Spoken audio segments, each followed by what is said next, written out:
spread a little aloha around the world at breakfast with Bob. Thank you, Poncho Man. Welcome back, everybody. Breakfast with Bob, our Not Quite Kona edition. My name is Bob Babbitt. We are brought to you by Master Spas. As fuels go longer, Hoka Let's Fly, Form Smart Swim Goggles, Deborah Wetsuits, Quintana Roo, Zoot, the original triathlon brand, Premium Plus Sports, and of course, our Challenged Athletes Foundation. We're now celebrating our 30th anniversary of CAF. We've raised over $159 million and sent out over 44,000 grants to keep challenged athletes in the game of life through sport. Our next guest, silver medalist, 70.3 world championship. She had just an amazing race. We're talking a 26:05 swim, 2:11 bike ride, 1:16:37 run, ran her way up in the second place. Kat Matthews joins us. Kat, how you doing? Hi, Bob. Thanks for having me. Yeah, I'm really good. It's just a couple of days after that race now, so I'm still basking in the satisfaction of performing to my ability, which is just so rewarding. So a year ago, October, we were sitting in Kona, you with a neck brace on, with bruises everywhere. And when I look at the injuries that you had, we're talking fractured skull. Let's see. Fractured skull, fractures, vertebrae in your back, scapula. I think later they found something in your pelvis. When this type of thing happens, and I was telling you before we chatted, a lot of times when I'm reading our grant requests to CAF and I'm reading those type of injuries, it's somebody who's paralyzed, somebody whose life has been altered forever. How scary was that for you? And when did you get the feeling that, you know what, I think I can come back to a level, the level I was at before? Oof, that's a question. I'm not sure if we've got the hour therapy that I need for that answer. I think, yeah, it's hard. I don't really reflect much on the day and days around the incident. I don't feel the need, I guess, and I think it's probably still quite traumatic. There's probably some sort of post-traumatic element there that I'm not ready to or require dealing with yet. Right. So I think I guess when I first became conscious again, I was in a neck brace, but I don't actually remember that I, could move my feet and arms and talk. So I don't think I went through a period where I, was worried about that. But I remember there being hours, again, very vague, hours where they just wouldn't let me get out of bed or move, Right. much at all, my whole spinal cord, because they were worried about the compromise, because the fracture at the base of my skull is just not seen in living people. So the trauma to my neck is also really close to a really big blood vessel, and there was a lot of uncertainty around how stable the fractures were, and therefore could it suddenly have a compromise on the spinal cord. So I think there was some really great care out in the woodlands at the Memorial Herman that sponsors the Ironman out there, and I feel very lucky that I had that emergency care and real attention. So I think as soon as I could walk again, as in I got up, even though I know now I had a fractured hip socket, it was a bit sore, and I asked them, I said, is there anything wrong with my hip? Because it's really quite sore. It's very, very bruised. They said, no, we've checked the scans. There's no bony injury. You can walk. So I could stand up and walk to the toilet and things like that, which was the biggest relief. And I think at that moment, my husband Mark was traveling over still. He got the message, she can walk, it's fine. And he was immediately, from minute one, oh, you'll be fine. You'll be totally fine. You'll be totally fine. You'll be, there was no doubt in his mind, which I just absorbed without thinking about that. Therefore, I would be totally fine.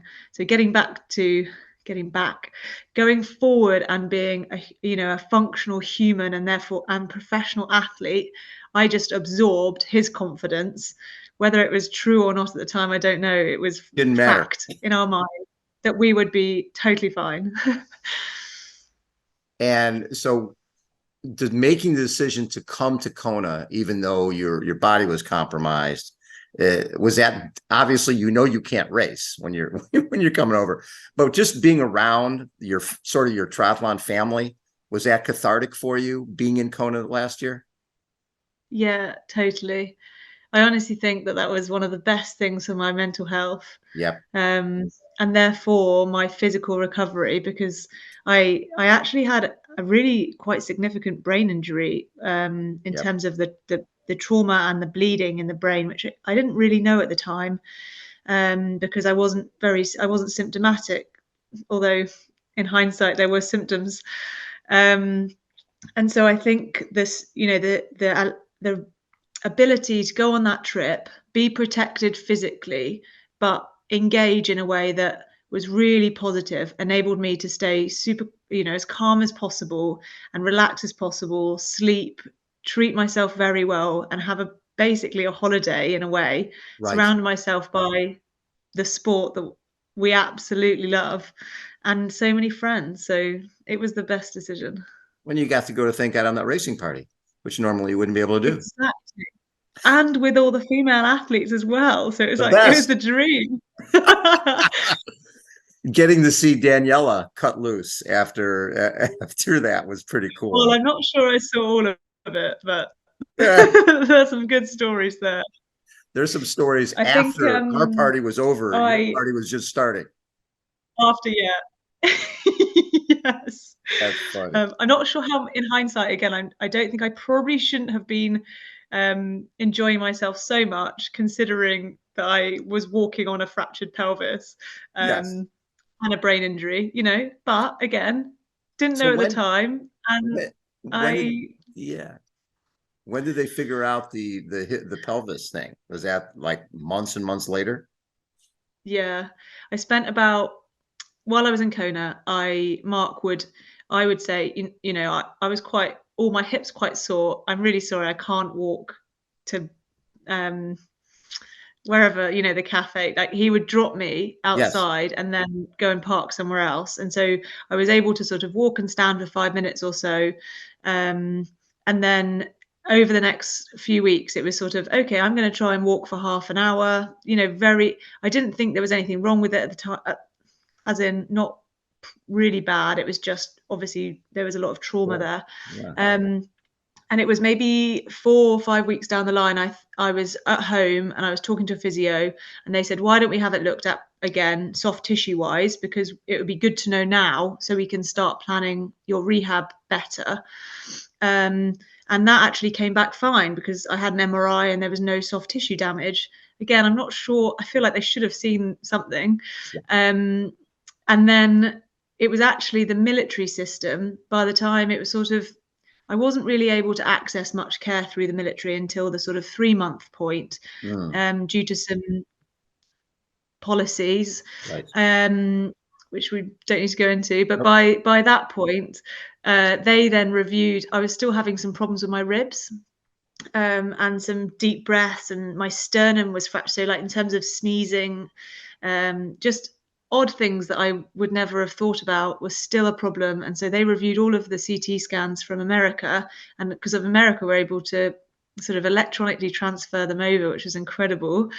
And they then reviewed everything, and they said, oh, by the way, did you know that you had these other fractures? So I had fractured my rib, which I'd actually ended up in A&E in the first month for when I got home, because they thought I might have a pulmonary embolism. So they basically were like, you need to go right now. You could, die at any moment. I was like, oh, right. Okay. That's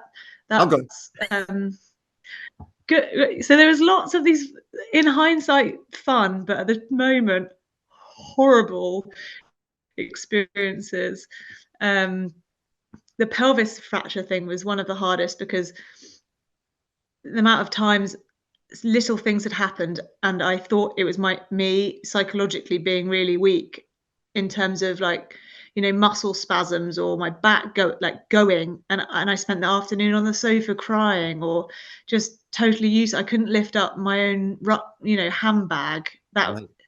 And actually it was a fracture. So that was one of the hardest bits of the rehab, actually, not having any real answers, just you got to see how it goes, and then finding out all of these other things. When I was seeing how it goes, actually I was rehabbing myself through these quite traumatic injuries without really knowing. So it's one thing to, to get back to feeling healthy, get on the bike indoors and ride a little bit, spinning a little bit, but getting back outdoors where the trauma happened with those big stupid car things, how hard was it to get back on the bike? Because you are an aggressive rider. That's part of your hallmark. I think I didn't allow it to become a barrier. I think if I had thought about it, and again, Mark, like if we had let it become something that I needed to overcome, or how hard was it going to be to get back on the bike, it would have created more of a problem than actually. I was a professional athlete. I physically could ride my bike. I've got the control to do this in my trunk, my neck. I can look over my shoulder to turn to indicate, right, now I need to go for a cycle ride. It was just matter of fact. I did get some very good bike lights, front and back, and I was a bit of a fair weather cyclist. Plus, I also, no, I think the first time I went on my own, I think it was really important for me actually to go on my own. I obviously enjoy cycling with other people more, and Mark, but I needed to just go. And if I didn't want to have somebody there to be able to have a sort of breakdown on, I needed just to do it. And if I had any problems, I could sort that out myself. So yeah, it was hard, but without being hard, if that can be relatable. I'm not sure. Yeah, I think it totally can. And then when you have this long break, and was Oceanside your first race back? Yes. What was the feeling there? That had to be emotional, just being back with the other women, just being back doing what you love doing. And actually, there's lots of parts of that Oceanside course that help us remember why we love the sport. Because you're out in the really, when you're in the backside of Camp Pendleton, it's just beautiful, right? You're just riding, you're just being cat on a bike, right? You're racing, but it's just you on a bike being free to do what you love to do. Yeah, it felt very safe, very protected. That it was, and to be part of the sport again and perform appropriately for a professional athlete in my own eyes. Yes. I think that was just massive, because there's obviously so much doubt that comes with this sort of recovery, because in what world can you go through that and then just be fine again? Especially with the caliber of athletes in the sport, it doesn't really make any sense. So I think it was just this massive, overwhelming confidence boost of, one, I can physically do a triathlon. I can swim, bike, and then run. I had obviously done the distances, but not together in a sort of 4-hour race. Right. And I think at that point it was more about overcoming the sort of the barrier of the psychological barrier rather than a physical performance. But it was even better because I got a really enjoyable experience, because my swim was good enough to be actually racing with the other top girls. And you get a podium first time out. That's pretty cool, getting a third place there in Oceanside. And then, what is it, 20 days later or so, you go to Ironman Texas and win. Yeah. And run a 2:49 marathon off the bike. That's 8:32. So now you're back, right? You're back to what you love to do, and you're at the pointy end. You're winning again.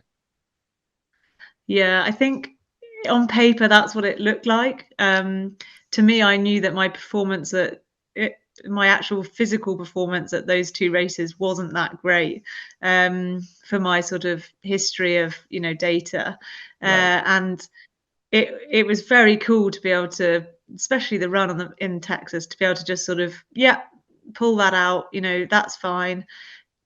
That was a bit remarkable, but everything else was just like, cool, okay, back, a sort of reset button, of right, I now need to really do some training. Right. But the fact that you can feel that way and still win, right? You feel like I'm not where I should be. I didn't have the race that I know I can have, but I still won the race. It's not like you're Yeah. back in 30th and going, oh my God, Yeah. I'm not where I need to be. So that's Yeah, pretty cool. And then it just was. the variety between, winning Ironman Texas and 70.3 Oceanside, and then the shorter distance at the US Open, getting 7th at the US Open in a really amazing field. And then coming back and getting 2nd at the, 70.3 Worlds. I mean, it's been a really, really good season, especially when you add in everything you've gone through. Yeah, I agree. My performance at Milwaukee was not great, and I was really quite gutted by it. I think in hindsight, I could have perhaps been a little bit under the weather, not as an excuse, just as an understanding of why I didn't, why I then sort of, it feels like I stepped up a lot just in a couple of weeks to the Worlds. Not sure exactly. But sometimes you have to have those slightly off races, I think, to then really dig deep for the next big race, perhaps. Yeah. So, yeah, a really great season already, and we haven't even had the fun bit yet. No. And so last year was going to be your first Kona, right? Was that going to be Yeah. the first? So now we got I'm a that coming Kona. up October 14th. We got to do the first Kona. That's going to be pretty fun. Man, yeah, oh, I've got such mixed emotions about it.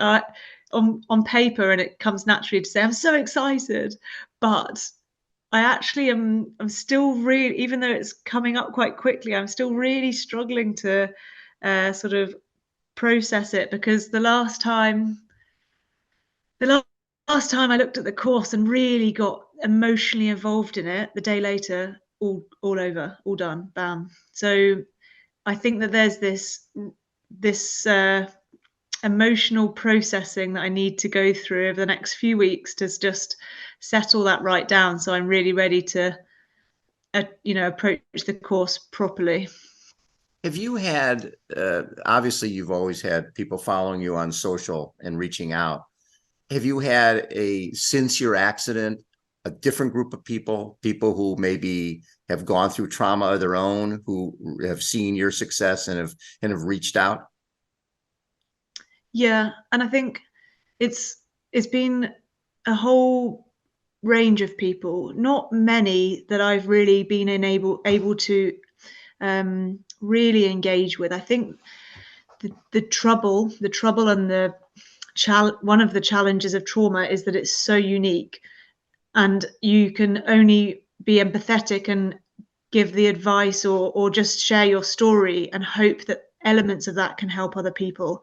So I think that trying to empathize, specifically, or oh yeah, I understand, is actually can be sort of demeaning to another person, because no, you absolutely can't understand. You can listen and care, but you're not necessarily understanding. So I think it's been really nice to share the story. Mainly the PTO have put a lot into that sort of documentary series on their site, and I think that's really inspired a lot of people who thought perhaps there was a line that they had to draw, whereas actually it's the line after any sort of trauma is only that line that you draw yourself, and it's just about exploring where you can go. So yes, and I've actually made a couple of really good friends who've had, again, just little bits, or something that's connected us, an injury here, or being hit by a car for a few people. And that's been really nice, because some people I actually have really bonded with, a physio out in Singapore, and I think she got hit by a car and broke her neck, and it's just, yeah, it's it's really nice for me. It's the same support that I can give other people, they give me. So that's been pretty rewarding both One of, ways. one of the things we tell our kids is, we tend at CAF, we tend to come in at that point of trauma. A lot of times the worst moment in somebody's life, they got hit by a car, whatever happened. And it's always, hey, eventually you're going to be that person that you're reaching out to us. Someone's going to be reaching out to you, and you just need to be there and listen. Being there and listening, it doesn't matter that, they got hit by, they had a stroke. It could be something totally different. But the fact that you've gone through trauma and come out the other side that's being a role model for somebody else who needs that support the same way you needed Mark to be, hey, we're moving forward. You can move, you can race. let's go. Yeah, everyone needs a mark, I think. Yes. But Bob, you I think are that to a lot of people as well. So thank you for them. Oh, yeah, we love it all. What when you look back at all this, how are you different as a person since before this accident? I guess you never know how you would be anyway. Right. Yeah, good A point. year down the line, I'm still, early 30s, still maturing. But I think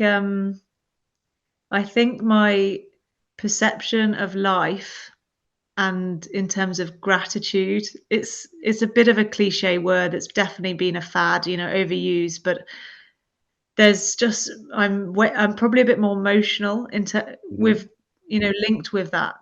The little things aren't just, oh, that's cool, yeah, I'm grateful for that. It's really deep emotion that I feel, and I think I'm allowing myself to feel that and show that rather than think that that's unnecessary. So I think that's probably the biggest one. I think the other thing is perhaps a negative that I mentioned. I think that there's some elements that I'm still struggling with on days, as in cycling is always challenging for everybody. I'm a better cyclist because of this. I'm way more aware, but on a bad day when something else is stressing me out, I'm overcome with I've just a couple of weeks ago I was out doing reps and someone drives past a bit too quickly. I can't handle it. I get really upset because suddenly what's the point? Because in a one moment somebody could just wipe it all away again. And so I think that then I in turn process, and I'm grateful for the opportunity to be able to go and cycle. So it's okay, it's just that constant resetting of emotion. I might look back on this and think that this is a therapy session. That's But okay. It is a therapy yeah. session. I That's think okay. that's probably the biggest, that sort of gratitude to be in the sport, Yes. and awareness of, like you said before, how lucky, even though luck is the wrong word, fortunate, just there's so many things that I'm thankful for. And the biggest one is that the support I have from my family and friends. Right. Yeah. And you realize, even though we're a little sport, it's a little sport with a big heart. And you realize how great this sport is when you go through something like that, because there's a lot of people out there who care and have your back and want to make sure that you're going to be okay. And I'm sure a lot of that came through when you came to Kona last year, that everybody was just so jazzed to see you, and to be able to just, they couldn't really give you a hug, but they wanted to. I So think we still lots of hugs, even a race. So right now, Taylor Knibb is just on fire. You got to see her from a little bit of a distance, but a little up close and personal. How phenomenal was her performance at 70.3 Worlds? Yeah, I saw Taylor once in the race. Oh, twice in the race, at the start line and at the finish line. Exactly. I don't think I even saw her on the run. It was really remarkable. And and we sometimes think, oh, you know, well, Taylor's on form, so she should be winning. It's like, no, her performance every time she performs at the moment, it's excellent. Yes. And that's really hard. And I think what I've learned recently is that just because someone expects you to win or expects you to come in the top 5, it doesn't devalue that performance if you just do that. So I think for her to come back and win that title again is incredible. And I was looking at the lists from last year, and I think it's basically an identical top 15 to last year. So the field was, I think it was stronger than, yeah, I think it's the strongest we've seen this year, despite the PTO side of life. And it, yeah, I was impressed. Not too intimidated. I still feel like it's in reach. Yes. We just need to be better. So it's inspiring. And I think her attitude to the sport is the best thing about it. Oh yeah. She's so brave, so like young, but so mature with her career already, and Yes. so brave in the way she races. I think it's, yeah, so kind, so real, so honest. It's great. Yeah, that I always like that when people aren't afraid of the moment and they just attack and they just go for it. We've all seen a lot of athletes who will be, you know, back in 20th place and run their way up to 12th. And you're like, oh, next race they're going to be there. Then next race they come off the bike in 18th and run their way up to 9th. But there's never that. You got to be able to put your nose in it and go for it, right? And just take the chance you might blow up. That's okay. And Yeah. so when you guys came off the bike, I think Imogen was what? She was like a couple minutes back, and you guys were 3 minutes back of her. And then you and Emma broke from the group, and then you caught Imogen. So you made up 3 minutes in that half marathon to end up getting second place. That's pretty impressive. And I know we talked about it before. People underestimate you as a runner, and you don't, which is great. But still, when you have the type of injuries you had, the run is the thing that I always worry about, because pelvis, hips, back, spine, just all of that rotation. And do you feel you're back to running the way you want to run, or is there still more there? I'm training better than I ever have. Wow. It's That's unbelievable. amazing. So that performance at Lati, it was as I expected in a way, which is mad. The course was really hilly. Yes. I'm so pleased that it was so significantly better than other people that it had an impact on the race sort of position.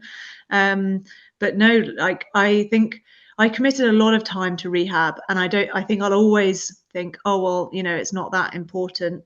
But it must be.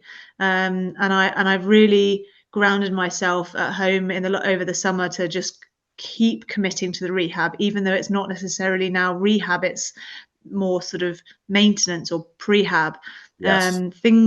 Things that are now new problems, like my mobility in my back or stiffness in my hip, or something that's not is new, I'm now just keeping on top of. And I Yes. think that all of that combined with a really well guided from my coach Bjorn Giesman, the sort of return to running, and Right. just ever so slightly, you know, overload in terms of volume or intensity. I think that's been, yeah, fundamental to now. I've had my 2 best ever run volume months back to back over the summer. And coming off Lati now, I have 7 weeks, so I've got no niggles from the race as well. It's just really exciting, and I love running so much that it's really cool now to be in a like. I know it's always temporary. There'll always be a little niggle or something, but I feel very, very happy with how the year's gone, considering that, like you say, it should be the one that is the problem. Yes. But you learn, I think what you learn is all those little things, all those little drills, all those things that maybe I'll skip those today, but all those that you sort of learn through rehab that now have become part of your program, those are the things that I remember this. We have a great American runner named Meb Keflezighi. And before any interview we did or anything he did, he does an hour of drills before he takes his first step running. An hour. Wow. It's a solid hour but that routine got him to Boston Marathon win, New York City Marathon win, winning the marathon when nobody thought he was going to win. It's just all those little things that you're doing now that maybe you didn't do before have, really enhanced your running and will take your running to a level you've never seen before. Yeah. I mean, I don't do any run drills, so maybe I should. But I think there's so much of it that's psychological as well. Like if you're mentally prepared to work really hard and you're not worried about anything in your body, you go through a process to feel like, oh yeah, that is feeling fine, rather than just stepping out the door thinking, oh, my back's a bit sore today, or oh, my calf's a bit tight, I'll see how it goes. It's like, no, I'm going to do a little mobility session, do a bit of massage, see how this sort of tick the box before the session. So then when you're executing the session, there's nothing on your mind to hold you back or to worry. So then you can do a really good session without holding back because maybe, this might be a problem. So I think it's, I don't even know if it's 50-50. It might even be more psychological than physical, but I think either way, you've got to find your balance. And I haven't let myself be lazy. Good. When do you guys head over to Kona? Just 2 weeks before. Okay. I don't really want to train on American roads. The roads. We did 6 weeks earlier in the year, and I decided that I want to do my build in Europe. Let's go. You know what? That way you can do more climbing. You can and I think there's a point of diminishing return when it comes to that heat and humidity too. People used to go to Kona so early, and a lot of those guys would fry on race day and going in and out of the air conditioning and all that. You end up getting sick. I think you're right. 2 weeks is plenty. There's no reason to be there any earlier than that. Okay, I look forward to seeing you and Mark over on the Big Island. That's going to be really so much fun. You've got second place Ironman World Championship in St. George, second place 70.3 Worlds. Top of the podium would be pretty sweet. Yeah, I'm not going to lie. I am now confident enough, despite everything, to go into Kona to try and win the race. And I think what happens on the day is always just, who knows? Yeah. Wow. It's Kona as well as just being a world champ. There's so many factors that mean you just don't know. But I think the mindset of working towards how I strategically can win that race will be really exciting for the next month. I love it. So yeah, excited to see that. Yeah, thank you so much for taking so much time. Always such a treat, and there's nothing better than seeing you healthy and smiling. That's all that's at the end of the day, that's all that matters. Thanks, Bob. Kat Matthews has been our guest, everybody. Again, Breakfast with Bob, our Not Quite Kona edition. We will be starting interviews from Nice next Monday. Check us out. And until next time, see you later.